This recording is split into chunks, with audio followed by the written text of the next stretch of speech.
like that you have to do like the awkward like beginning part, and then I just get to kind of just chill right into it. Be like, yo, I don't know what this man's about. And then you just gonna make the shots. You get, dude. See, you. I'm better at time. Yeah. You found a system. All right, I like it. Okay. Well, welcome in everybody. It's our Friday finalysis. It is the fan score episode. We're gonna kind of go over fantasy points on how the week went, and then we're also going to just talk about what we felt this week. Which I guess, do you want to start of how you felt as a Bulls fan this week? I do. Okay. Seem pretty. This is how I felt. This is an average of the week, okay? Because obviously a lot of excitement on whatever day that was. Can't even remember anymore. Yeah, I forget which day it was. I had a busy week. Maybe Sunday? I don't even remember. I think with the Bucks Sunday. game? Yeah, whatever day we played the Bucks. A lot of excitement that day. Got our first dub. But then, like, I hate the Thunder so much, and then I had to watch we thought the Bulls would probably lose to the Thunder, but then, like, I had to watch a game where the Thunder won, and that just makes me... Well, silver lining, it probably made you focus on the Bulls even harder.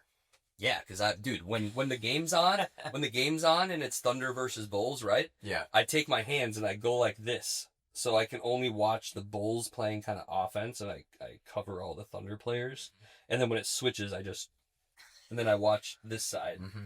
Yeah. Mm-hmm. Dude, I still can't wait until if we pull the Thunder one week, it's gonna be hilarious. I won't root for him. I'll stand my ground. I don't know how we're gonna do that. No, I think this week was, again, just giving a thank you again to the Bulls for giving us our first win, because that can't go unnoticed. Yep. Beyond that, listen, I want to say some things though. Yeah. Josh Giddey is awesome. Yeah, he's a great role player. Yeah. A lot of the Bulls fans don't like how much money they gave him, but 25 mil right now is not like the craziest. 25 mil 5 years ago. Yeah. When we gave Jaden every time when the Timberwolves gave Jaden McDaniels his extension, I thought it was a lot too, but it's only 25 mil. Remember, you're a Bull. Yeah, you're a Bull. Yes, you're a Bull. Okay. But, and then, who was Modest Buzelis, like, that was my first week really watching him, and that was awesome. I mean, I really enjoyed watching him. He's way smoother than I thought. Mm-hmm. Or not that I thought, I just hadn't seen him. Yeah. Like, he's very smooth. His game is clean. Mm-hmm. It is very technically, sound. Dude, and Colin Sexton, like, I mean, he's a good player. I like Colin Sexton. If he was your first... Right now. Yeah, unfortunately for Bulls fans. If he was your first player... or second player off the bench on like a team that doesn't have a strong bench, I think he's fun. It'd be great. But yeah, it's like a lot of Bulls fans really wish he had been bought out, because all he's doing is scoring points, which is what most teams want. But if he's just going to win games, he's probably one of the top lead scorers these past 3 games. I don't know. Like 20 points. It was 22 and 20. Multiple, so I don't know, but man. Well, are you ready to get into the fan analysis? The finalysis? I guess, yeah. I don't see anything else on here that... Analysis. First category is going to be team performance. Now, do you want to start or do you want me to start? I do want to start. All right, you start. Okay, so I gave them a 3. And my thoughts were, last week I gave the Pacers a 2.4. Okay. They played about the same as the Pacers play right now, skill-wise, But I gave them the Pacers a 0.4 because they almost won us our first game. The Bulls did win us our first game. Mm-hmm. Now, you would think, they won you your first game. Maybe you should give them a 5 or a 4. Uh-huh. They won because they won a 16-0 run against the Bucks. The Bucks had the 6th worst offensive quarter of all time in that game. So it's like, you did get us a win, but it's because the Bucks were so incompetent. Yeah. So sorry, Bucks fans. But honestly, you were incompetent. So I give him a 3. Yeah, no, that's I understand. Yeah, no, I ended up, you were right. I thought with a win, that needs to be counted into the score. So I gave them 1 whole point for a win. So I gave them a 2. And it was, honestly, if I had to, same shit. Well, yeah, if I had to give a description for what this week felt like, and again, I get circumstance of what we're doing as a team right now, but just as a team as well, it's like, it was stale. Yeah. It was just ugh. So yeah, 3. But moving on, new category. We've got ourselves stars and star power, and I would say It's players and star power. Stars and star power. Yeah, it's players, star. It's the power. whole roster. It's the whole roster. It's Yeah, an accumulation of the roster. exactly. So it's all the players and the star. That being said, I gave them a 2 again. So again, you have what? I would say, Colin, could you name me 2 good players? 3 actually. Could you name me 3 good players on the Bulls right now? Oh yeah. Yeah. Oh, do it. No, Modest Buzelis, Josh Giddey, and Colin Sexton. Oh, I thought you were going to end after 2. But no, I would have just put Josh Giddey and Buzelis on there. And then Colin Sexton's a good player. No, he is. I just mean... Anthony Simon's also with a good now player. probably getting a guard in the draft, it's like... Well, yeah, I mean, not for next year, but he's a good player. All right, what did you give him? I give him a 2. Me too. Yeah. Oh, you did as well. I was. Yeah. Okay. Yeah, I did a 2. Yeah. Hard to yeah. argue that. Yeah. And my description was going to be Modest Buzelis, Josh Giddey. And that's it. Yeah. Yeah, that's it. Okay, so so for fan base and community is the next category. Now I listen to a lot, Brian does a lot of editing. I listen to a lot of the local podcasts. I try to get on Reddit and see what people are saying. And honestly, so my score is a 7. I think a normal Bulls team would be higher. But it's like, I was telling Brian before this, the podcast, it's like, you kind of get the excitement, for me, like I get the excitement of the team from the podcast. Mm-hmm. But when your team's bad, it's like, the podcasts are talking about things being bad, and like, It doesn't get you excited for the games. I mean, you probably don't even want to watch the games right now, but like, it doesn't get you excited for the games, but like, it's still Chicago, like, the massive city, huge fan base. It's the only basketball team there, so still gotta be high, but I gave it a 7. If it was like a good Bulls team, probably a 9. But... Well, you know what you reminded me of? Because so my score for fan base community is at an 8.5. And so a bit higher, but I know that I tend to do a little bit more of like the entire fan base from like Jordan to Rose, you do like, a more raw versus like I right like now. to. Yeah. But no, I just the city of Chicago, the way that people embrace that team and just what that means to that city and what that means to fans, you just can see it. It's palpable, Dude. So I'm gonna change my score actually. Yeah. Yep. I am gonna make it a 9. Oh. Okay. Yeah. No. Okay. Because I just thought. Listen. Yeah. If you were to go overseas, what would be the most, other than maybe the Lakers? Yeah. You'd probably see the most Bulls gear. Probably. So their fan base is actually, now that I think about it, like probably way bigger than you would think. Oh, probably massive. Yeah, just for Jordan alone. Yeah, and Derrick Rose. Yeah. Like the whole world loved Derrick Rose too. Yeah. Damn. Okay. Yeah. I'm gonna give it a 9. What was that guy you said that said he liked Derrick Rose in the?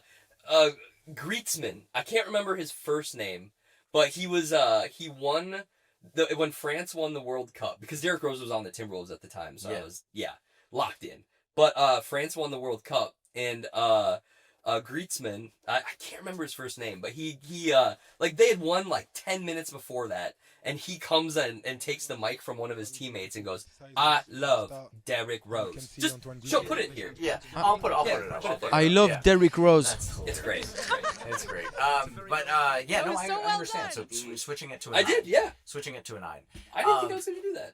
So so where we were at fan base and community, so 8.59. So now we're on to history and lore.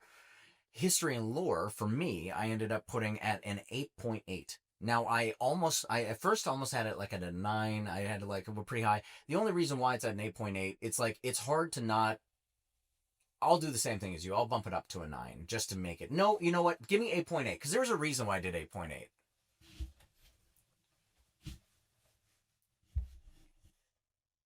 Oh, you can explain.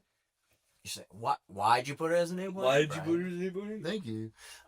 Because if you put it sideways, it's 2 infinity symbols.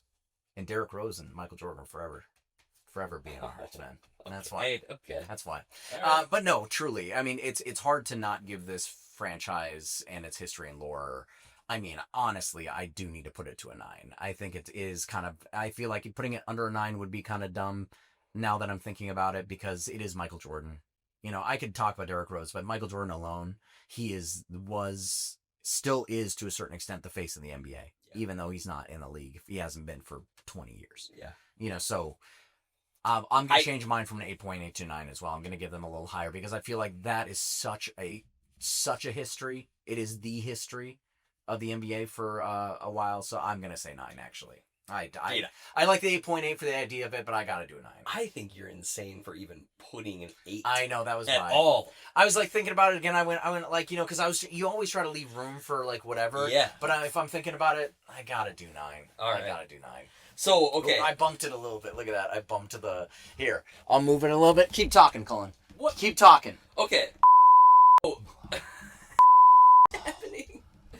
Technical difficulties. There we go. My score, I actually started at a 9. Mm-hmm. So my thoughts were, okay, I think there's 4 franchises that have history somewhat, if not better or equal to the Bulls. Mm-hmm. And that would be Spurs, Lakers, Celtics. Yeah, I'd agree.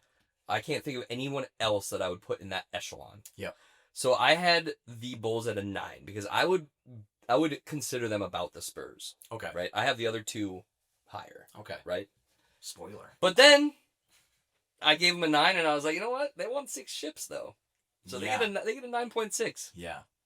Those 6 ships got to count for something, and they count for 0.6 points in my fan analysis. No, I understand. So it's 9.6. I think your 8.8 is well, insane. And again, it was like I was trying to also navigate that, like knowing that I want to leave room. But then once I was trying to do the Derrick Rose, I was like, hey, it's hard to scale. Like, yeah. It's like, so, but me talking it out, I was like, I should give it a 9. Because I was gonna give him a 9 because I would. Spoiler alert: the Celtics and Lakers are a 10. Yeah. So I was gonna put him at a 9. And then I was like, you know what? They won 6 titles in, 8 years? Yeah, you can't discount that. Yeah. But then our final one is organizational competence. All right? Yep. Do you want to start or should I? I'll start. Okay, go for it. I give him 1. Because I think that's the lowest competence score I've given. We've done some bad teams. So far, we've only done bad teams. But they spent so much money on some players that put them in this weird spot for 6 years. And honestly, I think if Lonzo Ball hadn't gotten injured, they were onto something with those players. But it happened, and they didn't move off of it well enough. They didn't. Zach LaVine was a terrible asset, so that was hard to move no matter what. Yeah. But I gave him a 1 because they turned all of that into 14th second round picks. Yeah. Like, I don't know. I don't think you can... I don't know. No, I feel you. I ended up putting a 1.5. Oh, so I was very close. I thought we were going to be further apart in one of these today, but... No, we kind of did we went back to it. I thought we were going to be further as well. But, no, it's just exactly what you said. I mean, there's only so much 13 second round draft picks can do, and that's not a lot. And so... Oh, yeah, 13 because they lost one. Exactly. So it's just, just like bad deal. Like, really, it's just gone down. You go Jordan, and then you've literally, like, if you looked at a linear graph of how the Bulls have done, most of it is linear downward. Like, you have a little... Well, yeah, you get the Derrick Rose, yeah. You know what I mean? I mean, yeah. Because Michael Jordan, Derrick Rose, Derrick Rose is still going to be right here. No discount to him, but then it's just... Since that time, they have not really recovered. Yeah. The beginning of the Zach LaVine, DeMar DeRozan thing was decent. It was decent. Yes, but I agree. Overall, yes, I agree. But yeah, so adding it all up, I don't know if you've added all of yours up as well. Let me do that for you. But mine adding all up together came out to a 23.3.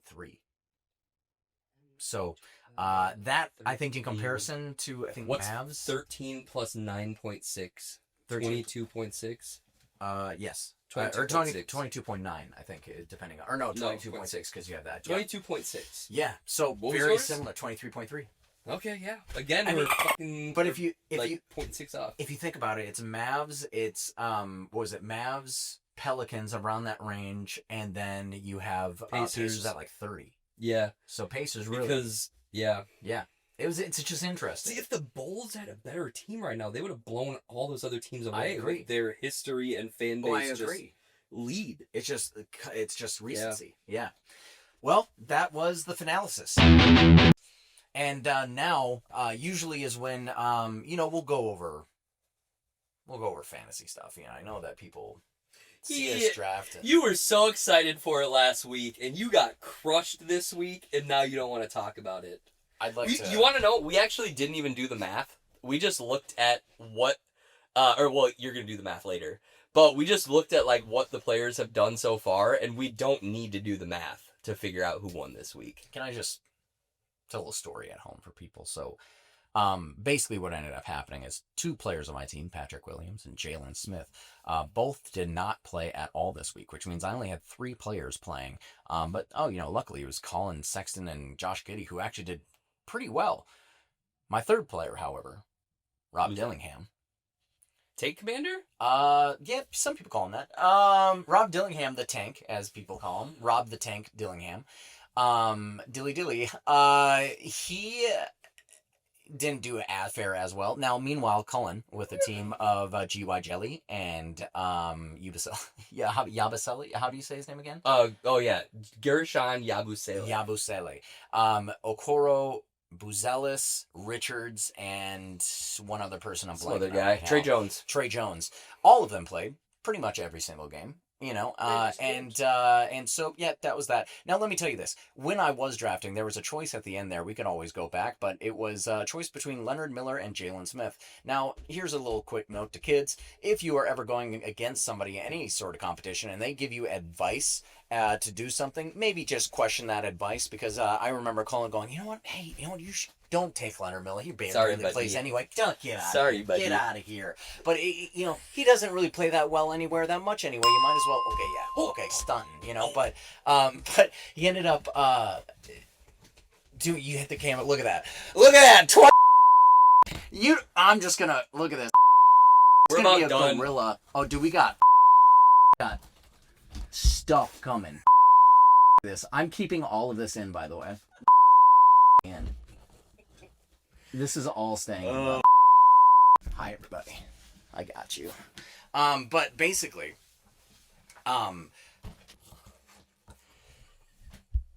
he said, why not take Jalen Smith as the opportunity that he might play, like some weeks where we didn't take Nemhard and he went off. And I thought, that's a good idea. Don't listen to your enemies, kids.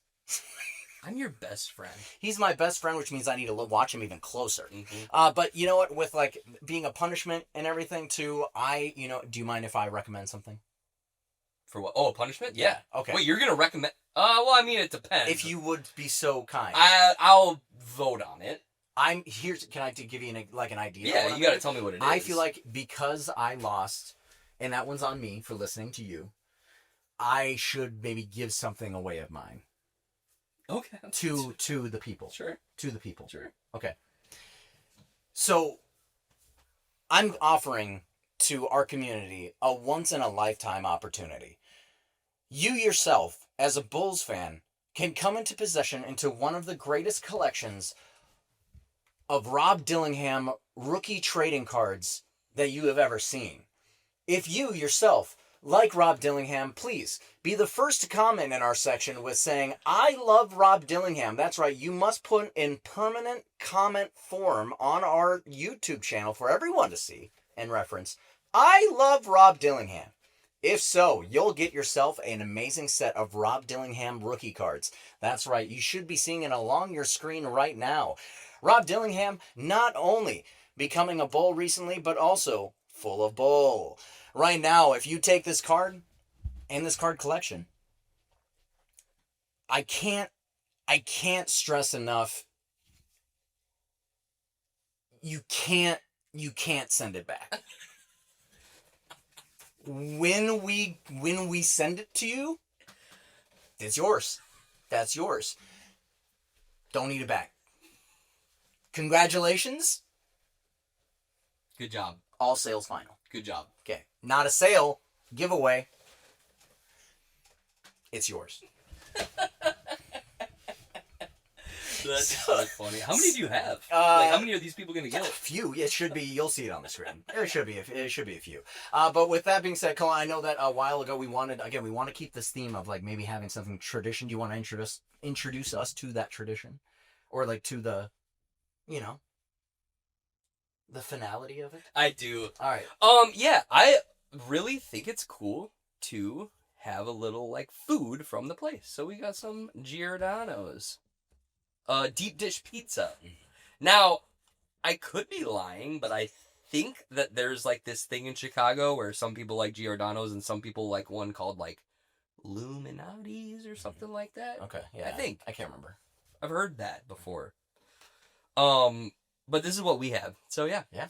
You want to do it? Yeah. You want to get the pizza? We have to heat it back up. Let's do it. You just want to eat it right now? Dude, just do it raw. Oh, this is like cold. No, we should do it. No, Yeah, you're right. You're right. Okay, ready? Oh, wait, 3, 2, 1.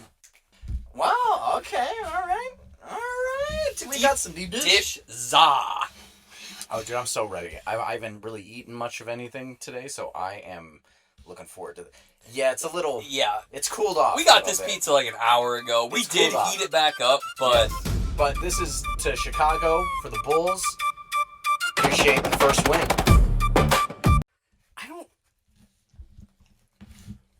I don't think this is deep dish pizza. What did you order? Dude, so okay. There's too much cheese. When I ordered this, I was trying to order it online, and I was like, I can't find like one that just it seemingly says deep dish or whatever. Some said like cheese like filled or like crust filled. So I got that, but this is like in it. It's good though. It's not deep dish pizza. Sorry, Chicago. It's not bad. Sorry, Chicago. There's like a cheese. No, it's not bad, but this isn't. And it's like half deep dish. Damn, dude, we disrespected the city. I don't think that's disrespect. I think that, you know what? I feel good. It's still Giordano's. I feel good. Bye. Bye. How we doing, everybody?